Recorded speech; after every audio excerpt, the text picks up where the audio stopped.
Good morning, everyone, and welcome to the first Caribbean Creative Virtual Summit hosted by the Fashion Arch. My name is Janine Charles Ferre, Marketing Strategist at Black Collar Creative Limited, and I will be your host for the next 2 days of the Caribbean Creative Virtual Summit. It is my pleasure to introduce to you Ms. Aine Earl, founder and lead consultant of the Fashion Arch, to welcome you and give us some information on the reason behind the summit and what we can expect over this weekend.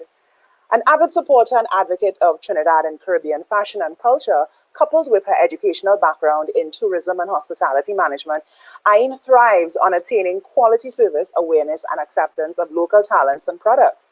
The Fashion Arch prides itself in bridging a gap for designers and enhancing their marketing and branding foothold while assisting with opportunities for new business and partnerships. Aine has worked with designers and events across the region, as well as in New York City and DC over the past 5 years, and has recently taken her events online, hosting 4 successful virtual pop-ups in 2020 for a local and international viewing. She has worked with and represented brands as Pompasset out of Barbados, Collection Moda Jamaica, Caribbean Style and Culture DC, Suriname Fashion, and is a past board member of the Fashion Association of Trinidad and Tobago. Ladies and gentlemen, let's welcome Ms. Aine Earl.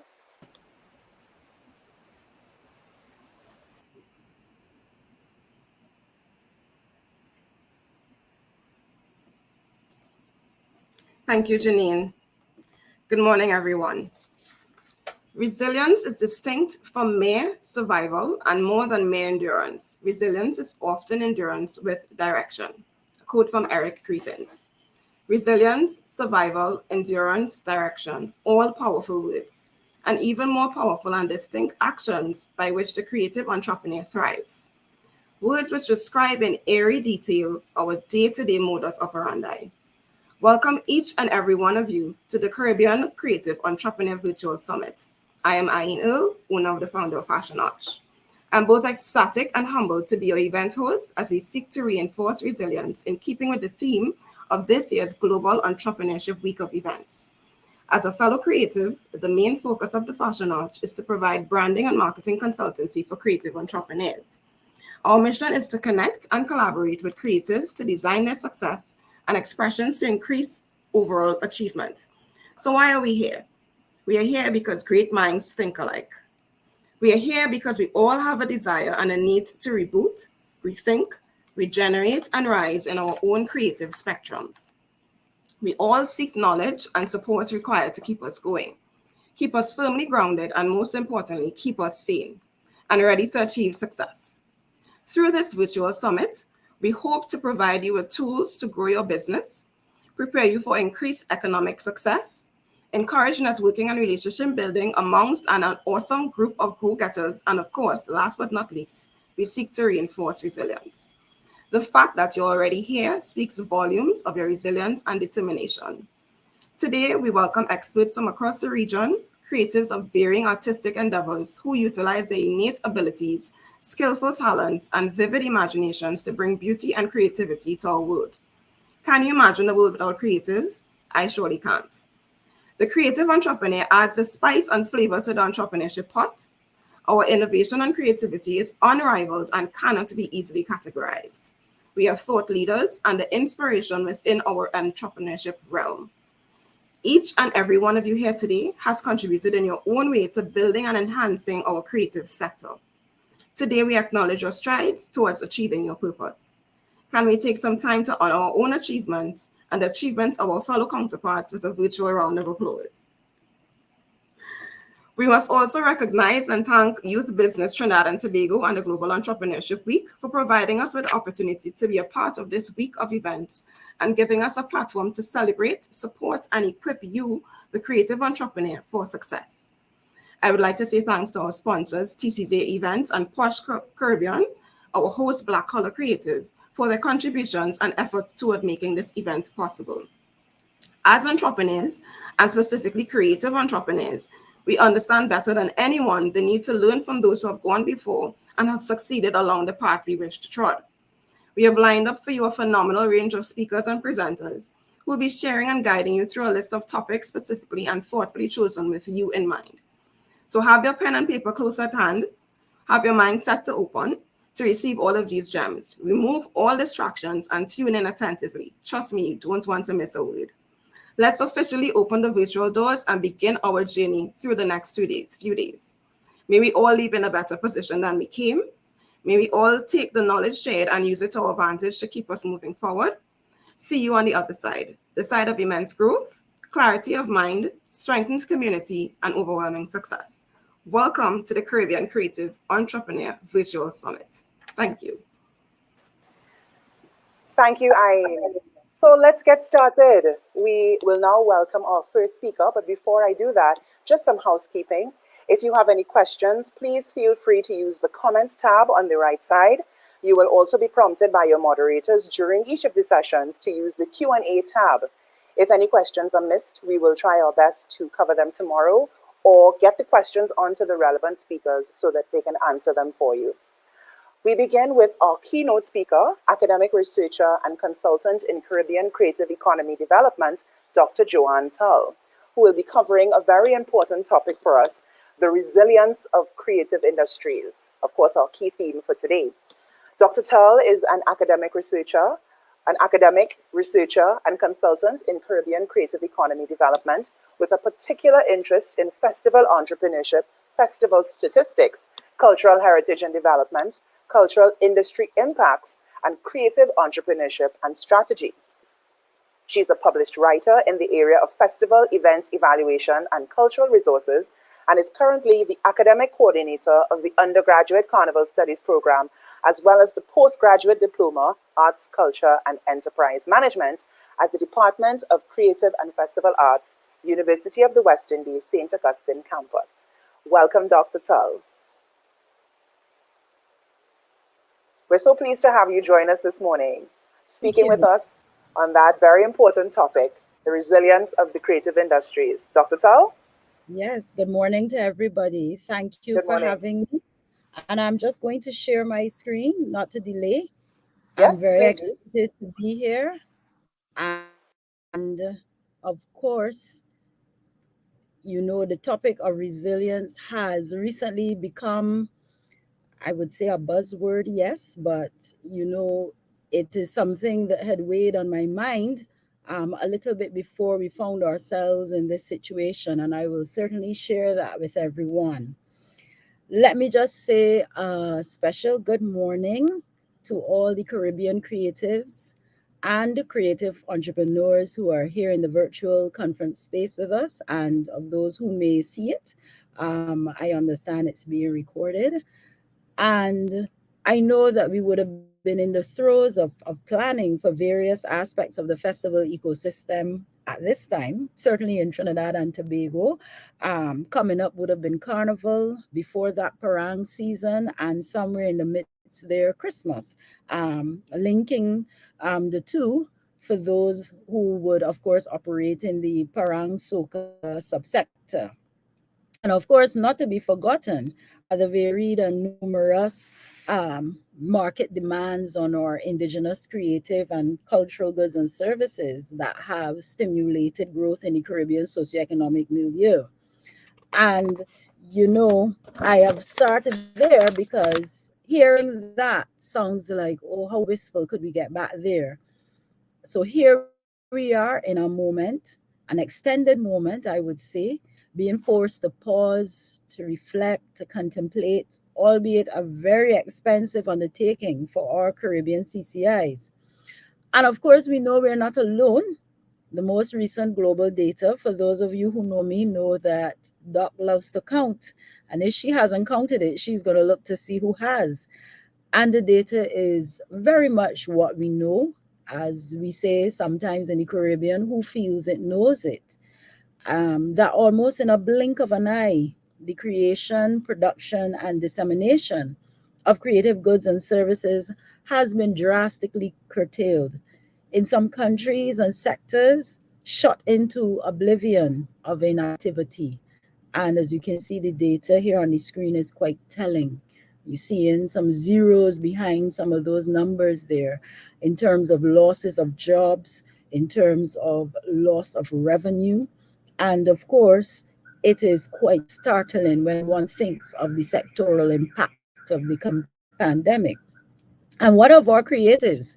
The current scenario has resulted in widespread layoffs, termination of jobs in the creative sectors such as the performing arts, visual arts, museum personnel, writers, journalists, and most certainly the audiovisual trades that give support to these various sectors. And I've just named a few. And while there has been an influx of digital content across virtual platforms, such as what we are happily enjoying here at the moment, the returns are less favorable. As one artist observed, you can't go on tour on the internet. And in some contexts in the Caribbean, monetization strategies and models are non existent, thus rendering artists to a scenario of, as Crunter, the soca parang artist, once said in one of his calypsos, playing in the party, in this instance, the virtual party for free. And if you look at the bottom, most certainly the data for the Caribbean is quite telling. A survey that I did last year on festival operators across the region indicated that 60% had not been able to refocus their business since the pandemic. And of course, when they asked about the fallout, you see that 68% indicated that gig sales was the heaviest impacted of all the areas. But, I like to ask some hard questions sometimes. Yes, we know there's the pandemic and we've seen the data from the global scenario. But can we really blame COVID for all of this? And I want to suggest that COVID has caught us off guard because I argued some time ago that when you look at the creative and cultural industries of the region, they have largely been unintended. We basically evolved out of our creativity, out of a desire to showcase ourselves and show off and perform, coming out of that colonial construct of wanting to show what was ours and indigenous. And that expanded on account of growth impacts, or what we call drivers, by external forces. Tourism came to our shores. Hotels saw our creativity as entertainment to entertain the guests. And then, of course, as a corollary, many of our creators started touring abroad and working abroad. I know one of our notable examples from Trinidad and Tobago who spanned different aspects of the arts. Bosco Holder is a perfect example, who himself ended up in a James Bond movie, I believe, or was it his brother? I believe it's his brother. Yes, Jeffrey. And so we moved from a context such as that to where we are now. There's an acknowledgement of the arts and culture. There are CARICOM initiatives and policies that have strongly indicated the regional government support for the CCIs. But as we know, it's quite incremental. And what matches it is some private sector strategizing. Those who have the resources to do it, those who have the impetus to do it. But I believe we are all aware that the collective effort on the part of both government and private sector is what is really needed if we are to see ourselves past these trajectories of the CCI development in the region towards something that is more sustainable. And let me just say at this moment that I am in no way suggesting that had we done better, that we would have certainly been different from the global context in terms of being able to withstand the pandemic. But most certainly, the data also shows, and I didn't have opportunity to pull it, that many of the developed countries have been able to allocate resources to mitigate. And of course, many of those resources, we have to admit, would have come out of the work that they would have put into harnessing their CCI sectors prior to the pandemic. So for me, the period of the pandemic has given me time to reflect on this and to be reminded of a query raised by a seatmate of mine on a flight to Barbados from Trinidad. What would have been crop over 2019. And if there's anyone who's listening that has heard me give this anecdote before, I'm giving my disclaimer It really has been something that propelled me into my sensibility about resilience in a different way. And when he learned what I do, or trying to do, as I like to say, he asked me this: given the vulnerability of these small economies here in the Caribbean, what is the approach being used to innovatively stretch and build on our own creative resources for a more stronger regional economy to mitigate against external crisis? He had noted to me that he was astounded by the types of hurricanes and the fact that we are, of course, appended to the global economy, and when things happen that way, it affects us. And certainly his question might have seemed quite a foretelling of what to come, but it certainly has given me time once more to reflect. And during this time, I have come to the realization that part of it is that we need to understand this notion of resilience as a verb. It is a verb. We have heard the word pivot and resilience continuously in this time. And I think that when you hear the discussions around resilience, they stop short at the point of saying we need to find ways to be more resilient. Yet, we are hardly able to hear of how we go about being resilient. And I want to humbly suggest that resilience, if seen as a verb as opposed to an abstract noun, will transition us, our thinking, our mind frame, into a place of action and activity. We will activate, in a sense. Resilience as an abstract noun, as my daughter says, that Gabriella, she says that's like neither here nor there. You're just in midair, suspended, and she's 14. And so, most certainly, if we are to come away from being neither here nor there, which is what our trajectories have shown to some degree, it may be possible for us to really establish solutions that we can begin to follow through on while we seek to navigate ourselves out of this particular crisis of this pandemic. And so, in that regard, I want to share with you how I see it as a verb and crystallize my thoughts really in four key points.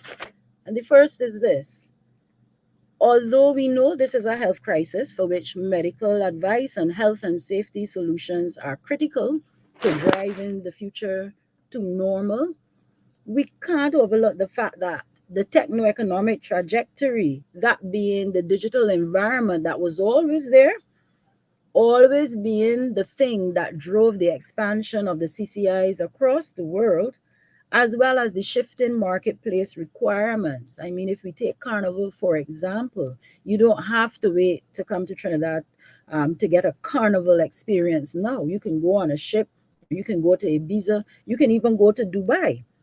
And so we have to consider, if we are to truly rise above this current scenario and the scenario before this, um, to succeed. And I'm humbly suggesting that the pandemic really has brought this even into more sharp focus and has given us an opportunity to remedy. So, whilst we know that there are many disadvantages, if we are contemplating and we see resilience as a verb, we will see that we are now at a moment of opportunity to remedy. And I see that remedying of the current small state innovation context, where we need to understand, we need to figure out how we move from being low cost producers to becoming sustainable income generating providers of more knowledge intensive, and I might add, indigenous products and services. And yes, we have them, but it's really about what is that innovation framework or context that we are going to develop that would allow us to ensure that we are sustainable in this regard. And my idea of small state innovation is really premised on four things. I see development as not being static. So, this is why resilience is a verb for me. We have to be doing something at some point in time for some reason. And that is important, especially when one is small. I remember the late Honorable Prime Minister of Barbados, Owen Arthur, once saying that in his agreement with Schumacher, small is beautiful, which I also subscribe to. He remembered telling some leaders of larger countries when he was at a IDB meeting or CDB or IMF or something like that, that the problems they have as big states, he does not. He does not have to spend money on defense. He does not have to contemplate nuclear warfare. He can get down to the business of innovating based on the natural resources that exist. And I want to say that when one is small, and we recognize that small is beautiful, it brings to mind the importance of our human resource. And our human resource is what creates and generates those indigenous resources that we are speaking about for the next 2 days, those that are embedded within the creative and cultural industries. And so, thirdly, it's important that we have, therefore, new ways of seeing and doing and recognizing that it is possible. And that comes really from a sensibility of appreciating what we have and recognizing that much can be done with it if we put our minds to it and we believe in what we have around us and of us. And so, therefore, if small state innovation in terms of a philosophical mindset such as that, it's only a suggestion, merely suggesting. Governance of that, therefore, is critical. So let us then look at what that really means in terms of governance and how we really activate that idea of resilience. First of all, if we see it as a verb, then we will recognize that it is about minimizing damage and getting things back to a normal to rise above crisis. And I certainly believe that all of us here who are CCI stakeholders would see a normal as one where they are able to work, they're able to produce, and they're able to generate and pursue avenues of market and demand that would allow them to live, to eat, to be sustainable, and to be successful.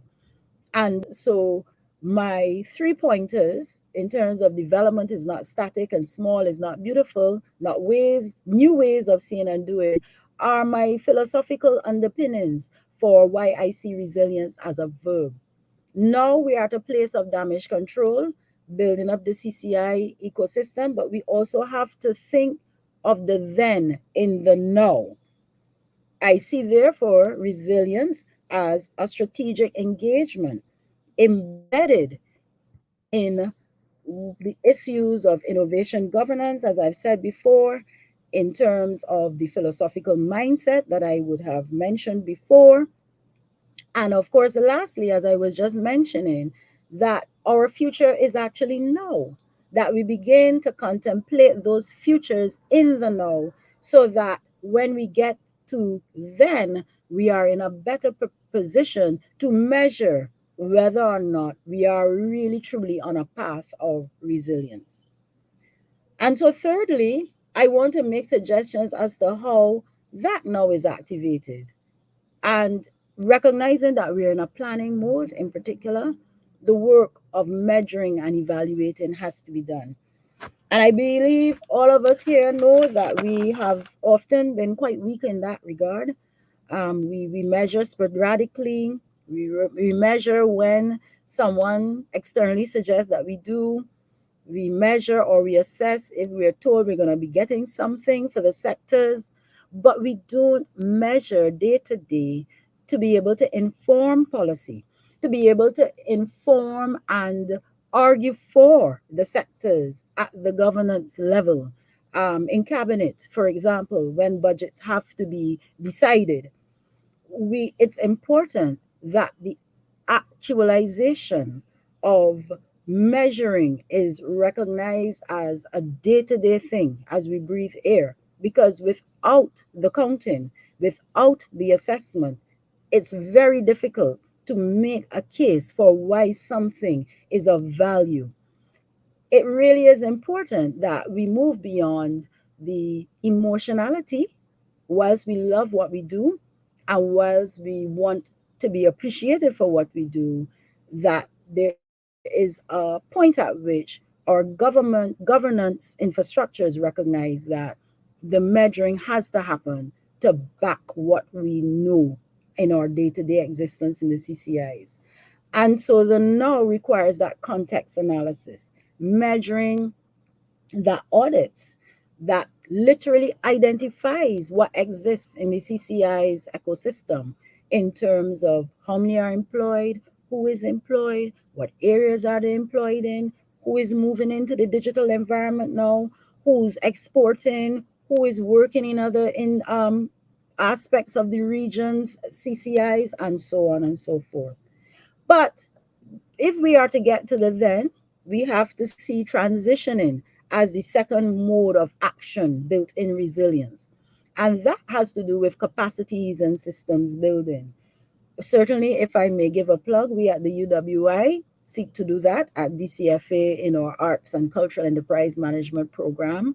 But I think we all recognize that transitioning in terms of capacities and systems building also requires informal training contexts such as mentoring, internships, um, simply building up the community's resources, that they could create systems of their own, that they could mitigate against crises that may happen at the community level and at the level of the individual where the CCIs are concerned. Most certainly, it's important. The old adage goes, if one teaches a man to fish, he certainly will be able to teach others. Throw the stone in the pond, and of course, we look for the ripples. And so capacities and systems building requires that attention to the human resource development capacities, but also the policy and strategic infrastructures, not only at the macro level, but also at the level of the community in terms of building those governance systems that we need to propel forward. And so, what of the then? Well, the then builds on the now and the transitioning that we would get into the business of planning because we are now equipped with the necessary information and analysis to do so. And so planning, which should lead to policy, mapping, which will continue to give us the information that we need, the data that we need to enforce and tweak the policy infrastructure. And it's important that we recognize this is not just at the governmental level, but certainly these are things that can be inculcated by cultural and creative entrepreneurs. Planning and mapping is something that should be done in one's business, even where there is a slow off or a full stop, as COVID has done. We can certainly plan at this time. We should plan at this time, and we can certainly map. We can certainly trace where our customer base is. Have they moved on? What is out there for me to do? Are there things in the digital environment that I can utilize now that we're moving back out? What is there for me to do? And I'm not saying this in a way to suggest at all get up off and and get going. It's certainly not a case of that. But this is really in the context of planning and mapping. And in so doing, we will be able to execute better. And of course, our evaluating is about trying to contemplate those futures as to where we could go, what is likely to be, and what we can then do to respond to those opportunities. And so I want to, as my fourth point, summarize that into key takeaways. We have identified resilience as a verb. We have spoken about the philosophical mindset behind seeing resilience as a verb. I have suggested a model in terms of phases of what that actualizing of resilience looks like. And now here are the action steps or the key takeaways that we can pull from that. As sometimes we say, be mindful. It's important as cultural and creative entrepreneurs that we keep things into perspective. And that means that we continue to understand who we are and what we do and what we give, and see that as opportunities and build upon those. And where there may be strengths and where there may be challenges, see how those strengths that we have can be used to mitigate against those challenges and weaknesses. And the KT2, inward stretch, outward reach, is really about reinforcing that by recognizing the value of our indigenousness and seeing that as the gold, the resource that we can put out there onto the global market. We've done it before. It is likely that we will. I do hear people, particularly in the festival arena, say, well, when the place open back up, imagine the people who will come to the Caribbean. So then, CCIs, we don't just want to say it, we want to be able to plan out that resilience towards that. Not just that they would come, but how we can go as well to share what we have on that global stage. Change the narrative and shift the mindset. And last but not least, self actualization is very critical. This is the most critical for me because I am cognizant of the fact that many would have felt disillusioned over the period of time, certainly wondering if one would have one's work, one's love of labor, one's industry or sector. And so at this time, self actualization is very critical for the mind and for nurturing the mindset that we can certainly push forward on being resilient and resilient as a verb. Thank you very much for listening to me today. And I do look forward to your questions. I just want to remind us of this as well. Just from two of the anthems across the Caribbean. I do hope I have the one on the left correct. I don't want to be one to add to the errors of anthem, but certainly I am just reminding you of yours with boundless faith in our destiny, and I'm sharing part of mine with you. In the Barbados anthem, we say, "We are the craftsmen of our fate." Thank you.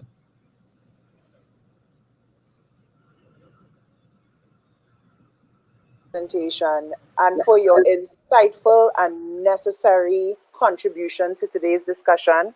Of course, we are at the first Caribbean Creative Virtual Summit, and you have started us off right with such a fantastic presentation on the resilience of the creative sector. Questioning resilience as a verb, so impressive. I really was heartened by what you shared with us. How do we become resilient through action, activity, and support? Embracing the digital environment, focusing on innovation of indigenous products and services, which is something that we tend to overlook. We kind of take it for granted. Investing in our human resource, appreciating what we have to do to support small island innovation. Oh gosh, really fantastic presentation. Minimizing the impact of the damage of the pandemic. And some governments have been doing different things. We didn't go into too much detail on that, but that's all right. We did mention it. And the importance of the private sector. Of course, you can't leave them out. And, the state. Thank you so much for your contribution today. Really setting the tone and starting us off well. Of course, just to echo Dr. Tull's invitation, if you have any questions, please put them in the Q&A tab or in the comment section to your right. And of course, we take a moment to just check in with everyone who has joined us. For those of you who are just joining us, we just heard from Dr. Tull doing a presentation on the resilience of the creative sector. And if you can, please check in with us. Tell us where you're tuning in from. If you're from, sorry to do the soca thing. I know everybody has their moment when they center stage and the mic gets passed to you and you forget to sing and you just start to go, anybody from Barbados? That's how it goes. So let's take a cue from our creative sector, soca artists in the festival community and do our island check-in now. So if you're tuning in with us from Trinidad, from Barbados, from Jamaica, from Tobago, from Grenada, Guyana, drop your flag in the comment section, and let's get the energy going for this morning. So thank you so much, Dr. Tull. Let's pause for questions. Let's see if we have any on the board today. Maybe not, but all I'm seeing is great presentation, blessed day, fantastic, great presentation, everything positive. All right, no questions for Dr. Tull.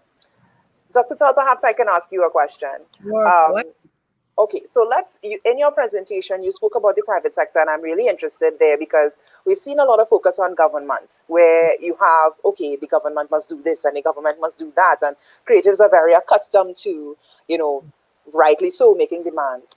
What do you think are some of the things, some of the key things that the private sector should possibly be responsible for in helping the creative sector rebound from this catastrophic pandemic?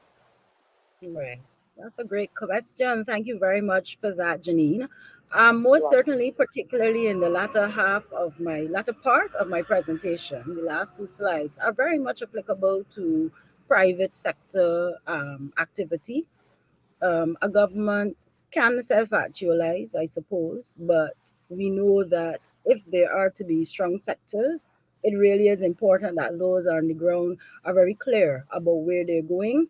They know where they've come from, but resilience is really about understanding, contemplating, and acting on your future in the now. And so the KTIs that I suggested, the key takeaway initiatives, are really there for us to follow on and build upon. And so the action steps of measuring, a lot of creators don't really, apart from what may be required by the bank, I'm not even going to say the tax man because we know how that goes. They don't keep records in a way that they can look back on and be able to make sense of strategically towards building the business's future. That's one. Many of our creators know that they are good, that they have contributed significantly to our sociocultural milieu in the region and beyond. Many of them have not documented that. And so, heritage preservation in the region, particularly at the level of what globally is called DIY, is very weak. It's not encouraged because if you do that, it is seen as if you are weird. But it is also that popular culture, which is where we are at in the region for most of our creatives, is not seen as heritage, even though it is. And so businesses within and entrepreneurs within the creative and cultural industries have to take that responsibility. They have to be bold. Remember, I talked about seeing things differently and self actualizing.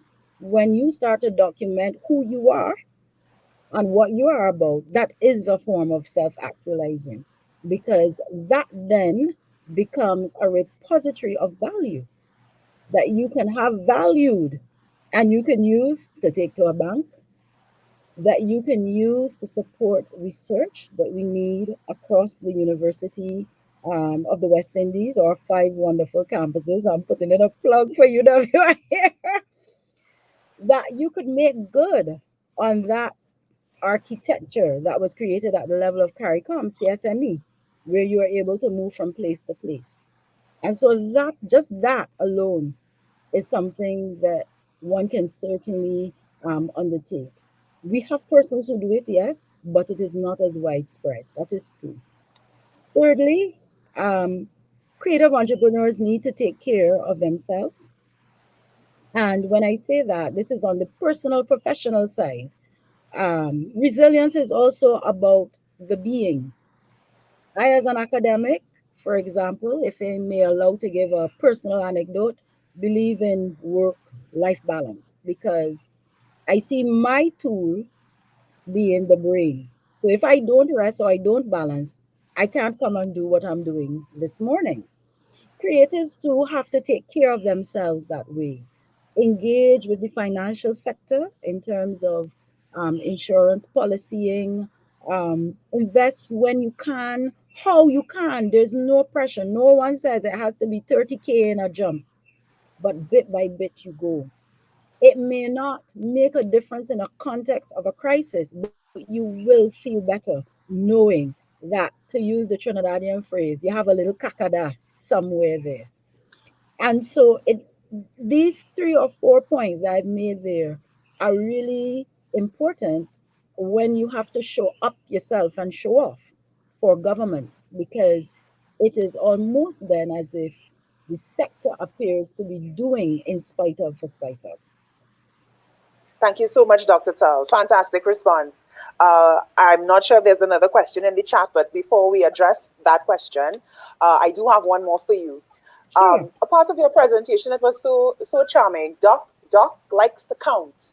That Yes. your students say Doc likes to count, which I think is so fantastic because in the creative sector in particular, we've often heard a specific and particular lament about the lack of data, the lack of industry data, which I know is a sore point. Perhaps you could give us a bit more detail, if I may ask, specifically on the point that data doesn't die, because we're talking about resilience. So it's not just Yes, resilience of the individual or resilience of how we source the, what yes, is unique and special about our region in terms of products and services, but yes, also data, the resilience of data.